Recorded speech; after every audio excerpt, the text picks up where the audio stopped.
सो अब हम सेकंड अपना वेब सीरीज़ के ऊपर आ जाते हैं, जो ट्रांसफर प्राइसिंग पे है। मैं ज़्यादा टाइम नहीं लूँगा, ना इंट्रोडक्शन ना कुछ। It's because focused of 5-10 minutes videos.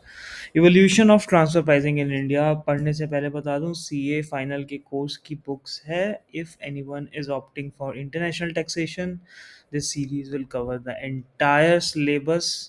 So for C A final students this is relevant अब, क्योंकि हम सेक्शंस केस लॉ सब की बात करेंगे। So specific to that only.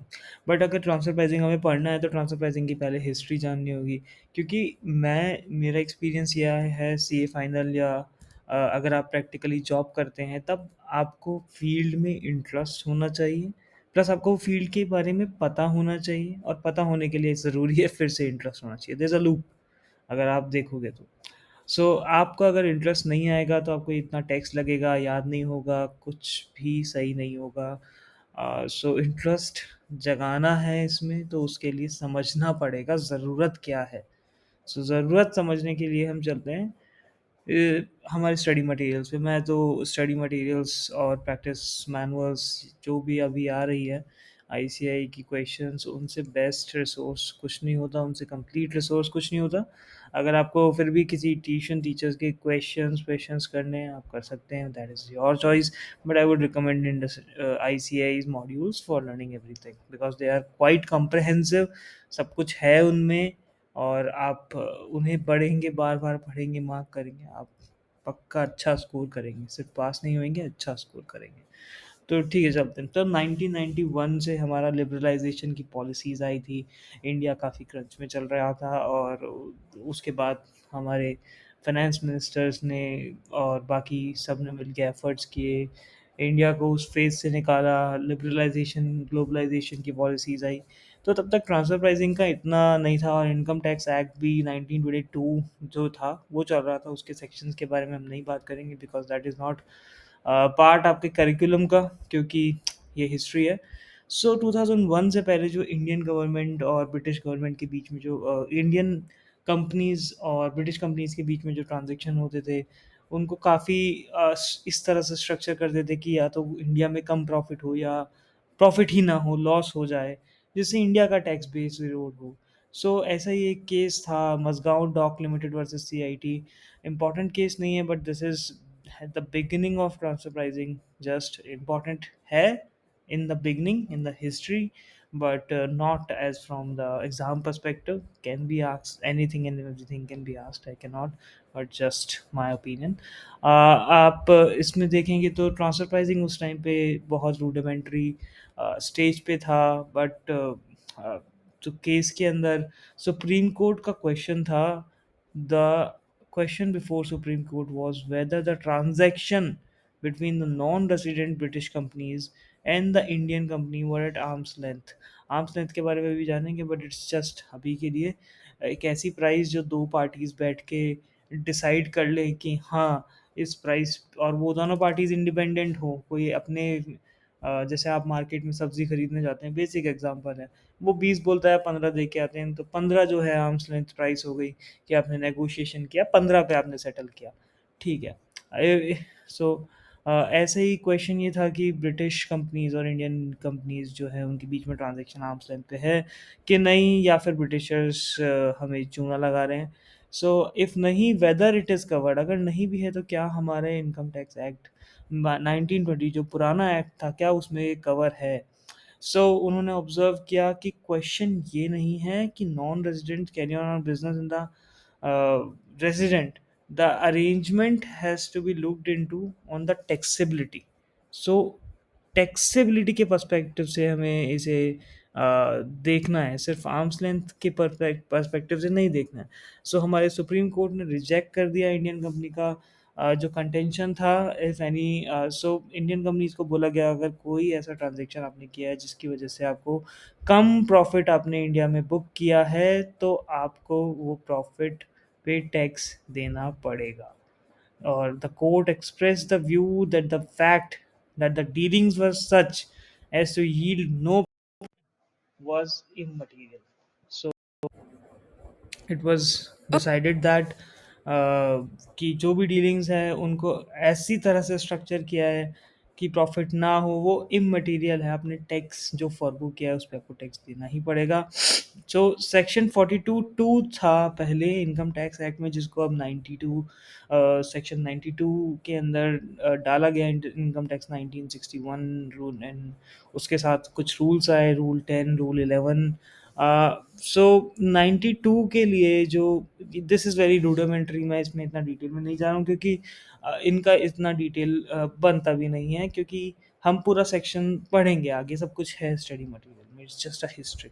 सो 92 के हिसाब से था कि business was to be transacted between resident and non resident. आप देखिए नॉन रेसिडेंट आ रहा है, अगर आप एक ही कंट्री के अंदर किसी रेजिडेंट से डील करें तो करें, आप ज़ीरो चार्ज करें, कोई फ़र्क नहीं पड़ता, प्रॉफिट वहीं रहा है, क्योंकि प्रॉफिट का कुछ नहीं हुआ है, टैक्स बेस इरोड नहीं हुआ है, तो टैक्स अथॉरिटीज़ कह रही है हमें नहीं मतलब है। और there was a close connection. अब ये क्लोज़ कनेक्शन उस टाइम का लैंग्वेज है, अभी कुछ एसोसिएटेड एंटरप्राइज़ हम यूज़ करते हैं बिटवीन द टू। आप सोचें अगर कोई क्लोज़ कनेक्शन नहीं है तो ठीक है, फिर तो वो आर्म्स लेंथ हो गया, क्योंकि इंडिपेंडेंट राइट्स हैं। मैंने कहा ₹2, उसने कहा ₹1, मैंने 1 में दे दिया, ठीक है, एक ही प्राइस होगी, तभी एक बनना है। लेकिन अगर मैंने कल्यूड किया है किसी के साथ, मेरे मेरे ग्रुप कंपनी है, तो मेरा इंटेंशन खराब हो सकता है, इसीलिए क्लोज़ कनेक्शन होना ज़रूरी है। अभी एसोसिएटेड एंटरप्राइज़ में पूरी डेफिनिशन आएगी। On the account, the course of business was so arranged that the business producers either no profit or less than normal profit। ये तीन कंडीशन है, ये तीन कंडीशन इसलिए इंपॉर्टेंट नहीं है कि एग्जाम में ये तीन कंडीशन पूछेंगे, अभी वो सारी कंडीशन अलग है, but the thing is concept अभी भी सेम है कि हमारी कंट्री का बेस या किसी भी कंट्री का बेस फ्रॉम ट्रांसफर प्राइसिंग बचाता है, उसको प्रोटेक्ट करने के लिए लॉ है।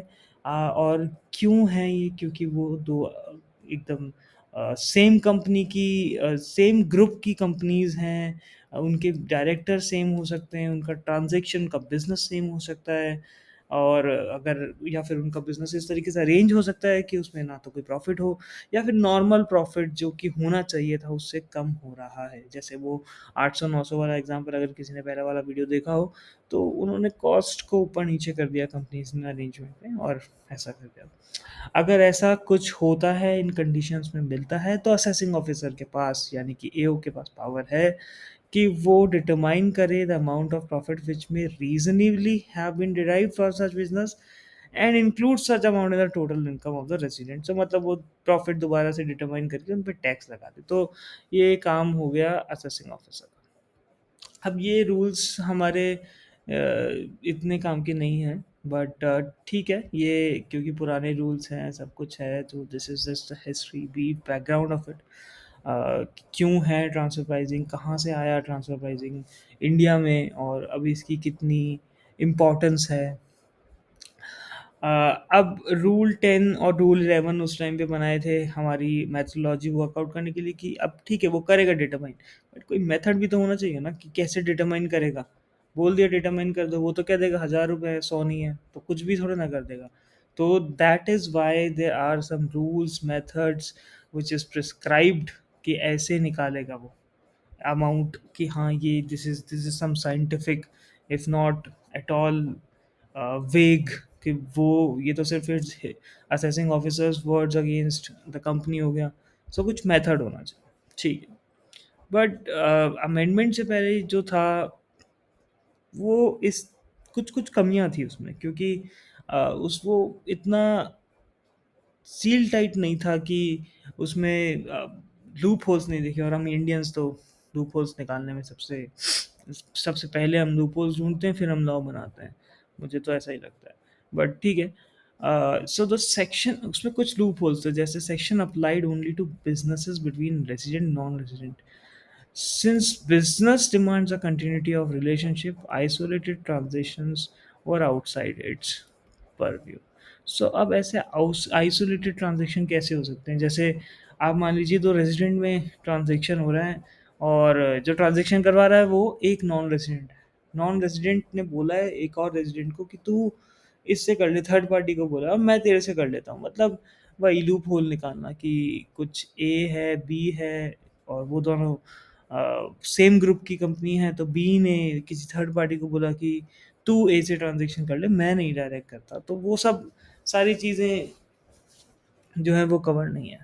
Section was wide not wide enough in its scope to cover cases of services. अब सिर्फ गुड्स थोड़ा ना है, ये तो सर्विसेज पे भी हो सकता है, जैसे शेयर्ड सर्विसेज, बीपीओ, केपीओ, इस सब में भी ये सब हो सकता है। The section was not applicable in the case where non-resident entered into transaction with another non-resident। अब इस पे हम समझेंगे कि क्यों आगे जाके कि ये नॉन रेजिडेंट ट्रांजेक्शन कर रहे हैं, तो इसमें क्यों नहीं हमें प्रॉब्लम है। अगर फिर भी आपको हिंट चाहिए, अ, जैसे कि परमानेंट स्टैब्लिशमेंट का एक कंसेप्ट है, कि अगर कोई नॉन रेजिडेंट कंपनी है यहाँ पे आके काम कर रही है, अक्रू कर रही है प्रॉफिट्स, बट यहाँ पे उनका एक ही बंदा है, बट और कोई है ही नहीं, तो वो भी इसके वो उसका कंसेप्ट पीई का, परमानेंट स्टैब्लिशमेंट का, वो अलग कंसेप्ट है, और उससे कोई ट्रांजेक्शन कर रहा है, क्योंकि परमानेंट स्टैब्लिशमेंट का जो स्टेटस होता है वो नॉन रेजिडेंट होता है, और अगर non resident to non resident transaction हो रहा है तो उसे कवर नहीं कर रहे हैं। तो वो सब सारी चीज़ें कुछ कवर नहीं था, मतलब it was just basic rudimentary. The section provided for adjustment of profit instead of adjustment of prices, and the rules prescribed for estimating profits were not scientific। ये मैं जो आपको साइंटिफिक बता रहा था कि कुछ भी वो अपनी मर्जी से कर देगा, तो उस टाइम पे कुछ इतना ज़्यादा नहीं था सेक्शंस में, तो वो कर रहे थे कुछ भी। और मैंने आपको बोला था close connection was not defined. अब क्लोज कनेक्शन तो कुछ भी हो सकता है, तो ये आर्बिट्री चीज़ें थी, ये सब नहीं बैठ रहा था। No detail rules for necessary documentation were prescribed to defend. अब डॉक्यूमेंटेशन के लिए कहा गया, बट क्या क्या करे डॉक्यूमेंट, ये तो नहीं बताया था। तो वो सब भी एक साथ हमें इनकॉर्पोरेट करना था हमारे सेक्शंस में। तो कमेटी बैठी, और इंडिया में तो कमेटी बैठती रहती है, उन लोगों ने अपनी रिपोर्ट दी जनवरी में 2001 में। 2001 के फाइनेंस एक्ट में ट्रांसफ़र प्राइसिंग को इंट्रोड्यूस किया गया, एकदम नए फैशन में, एक नई चीज़ में। अब फाइनेंस एक्ट की जो 2001 की लैंग्वेज है वो हम रीड करेंगे, और दैट इज़ इंटरेस्टिंग। और वहीं पे आज का वीडियो भी क्लोज करेंगे, फिर सेक्शंस में हम नेक्स्ट वीडियो पे जाएंगे। सो फाइनेंस एक्ट का क्या जो स्पेसिफिक टेक्स्ट है वो मेंशन किया है।